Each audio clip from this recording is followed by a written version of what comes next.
दोस्तों नमस्कार, मैं Rajneesh Kumar PVR aquaculture farm से। कैसी है मेरी पीवीआर एक्वा फैमिली? होप सब मस्त है और ठंड का एंजॉय कर रहे हैं और हार्वेस्टिंग भी कर रहे हैं। दोस्तों आज इस वीडियो के माध्यम से मैं आपको शेयर करने वाला हूं जो कैटफिश फंगेसिस का नॉर्थ इंडिया में बहुत अच्छे लेवल से कल्चर होता है, उसमें काफी सारे किसान भाइयों का ही इंटरेस्ट है कि हम एक साल में 2 क्रॉप निकालें। तो मैं इस वीडियो के माध्यम से आपको यह भी बताऊंगा कौन बंदे 2 क्रॉप निकाल पाएंगे, किन बंदों को 2 क्रॉप नहीं निकालनी चाहिए, एक ही क्रॉप निकालनी चाहिए। तो इस वीडियो को आप जरूर देखें क्योंकि ये प्रैक्टिकल जो मैंने इंप्लीमेंट भी किया है वही मैं आपको शेयर करता हूं अपनी वीडियो के माध्यम से। पहले बात करते हैं कि 2 क्रॉप कैसे निकाल सकते हैं। नॉर्थ इंडिया में आपके पास बेस्ट मार्च से लेकर नवंबर एंड तक का बेस्ट टाइम है।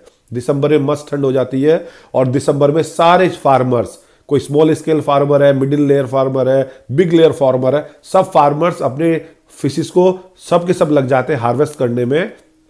डिमांड सप्लाई थोड़ी गड़बड़ाती है और प्राइस फ्लक्चुएट होता है, प्राइस डाउन हो जाता है। फिर किसान भाई कहते हैं कि जो कॉस्ट ऑफ प्रोडक्शन है वो ज्यादा आ गई है सेल प्राइस के कंपैरिजन में। तो दोस्तों अगर किसी को एक साल में 2 क्रॉप निकालनी है तो थंब रूल क्या अपनाएं, आपके पास ऑलवेज 200 ग्राम का सीड अवेलेबल रहे। वो कैसे हो सकता है? इसके लिए आपको एक साल पहले प्लानिंग करनी पड़ेगी। मैं कुछ फार्म ऐसे भी घूमा जो साल में 2 क्रॉप निकालते हैं, एक फार्म ऐसा घूमा जो साल में 3 क्रॉप निकालते हैं, और मेजर सेगमेंट ऐसा है जो साल में 1 ही क्रॉप निकालता है।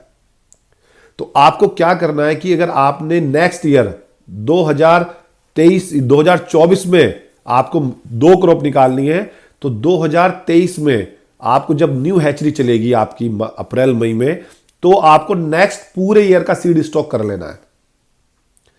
जो बंदे 2 क्रॉप निकालना चाहते हैं कैटफिश की, वो समझ लीजिए कि उन्हें नर्सरी मैनेजमेंट 50% एरिया में करना है। कोई 10 एकड़ में फार्मिंग करना है तो 5 एकड़ में उसका नर्सरी मैनेजमेंट होना चाहिए। आपने अप्रैल में सीड स्टॉक किया, लेट्स एग्जांपल आपने 1 ग्राम का सीड लिया, 1000 लाइन का बच्चा, तो आपको टारगेट रखना है कि 50% सीड आपका टिल नवंबर 200 ग्राम पे जाके रुके और 50% सीड आपका 100 ग्राम पे जाके रुके। जैसे न्यू ईयर स्टार्ट होगा मार्च का आपका, तो आप 200 ग्राम स्टॉक कर दीजिए, नेक्स्ट 4 मंथ्स पे मार्केटेबल साइज ले लीजिए। तब तक ये 100 ग्राम का सीड अगेन आपका 250 टच कर लेगा। देन अगेन आप उसको रीस्टॉक कर दीजिए, पुराने वाले को सेल कर दीजिए। तो इसमें हमें 2 चीजें बड़े ध्यान रखें। जितना बड़ा एरिया आपका कल्चर का है, पूरा 50% नर्सरी मैनेजमेंट होना चाहिए। दूसरा, सीड आपको एक रियल टाइम पे स्टॉक करना है, कंसीडर पूरे साल का कल्चर। ये बहुत बड़ी आपको दोनों बातें ध्यान रखनी है। जो बंदे आपके एक ही क्रॉप निकालते हैं, वो उसके लिए जब भी न्यू सीजन स्टार्ट होगा हमेशा उसमें फिंगरलिंग साइज का सीड स्टॉक करें। तो आप नेक्स्ट 6.5 मंथ्स में मार्केटेबल साइज 900 से 1100-1200 ग्राम इजीली कर सकते हैं। जो बंदे 2 कल्चर करना चाहते हैं वो अपनी मार्केट साइज भी देखें कि उनके यहां मार्केट साइज किस साइज का है, 600 ग्राम का है, 800 ग्राम का, 1000 ग्राम का है। क्योंकि किसान भाइयों के इनपुट्स ये भी है कि सर हम 600 ग्राम 2 बार करें, लेकिन मेरा इनपुट ये है कि मैं 1200 ग्राम 1 बार करूं। क्योंकि आपको 400 ग्राम पे जाके तो आपकी कॉस्ट इवन ब्रेक होती है, लेकिन उस केस में आपको यह ध्यान रखना है कि जब आपकी कॉस्ट इवन ब्रेक हो रही है तो आप अपने फंड को एक साल में कितनी बार रोटेट कर रहे हैं। ये सबसे बड़े इंपॉर्टेंट फैक्टर्स हैं, आपको ध्यान रखने होंगे कि आप एक फंड को एक साल में 1 बार रोटेट कर रहे हैं, उसी फंड को आप 2 बार रोटेट कर रहे हैं, उसी फंड को आप 3 बार रोटेट कर रहे हैं। तो आपका पर एकड़ एरिया आपका प्रॉफिटेबल बढ़ता जाएगा अगर आपने उसी फंड को 2 बार रोटेट कर दिया।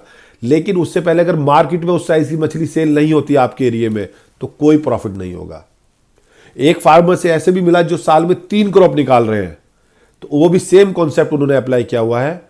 वो 100 ग्राम, 200 ग्राम और 50 ग्राम, और ये साइज जो आपका वेरी करेगा, ये स्टॉकिंग डेंसिटी, वाटर वॉल्यूम के अकॉर्डिंग आपका डिपेंड करेगा।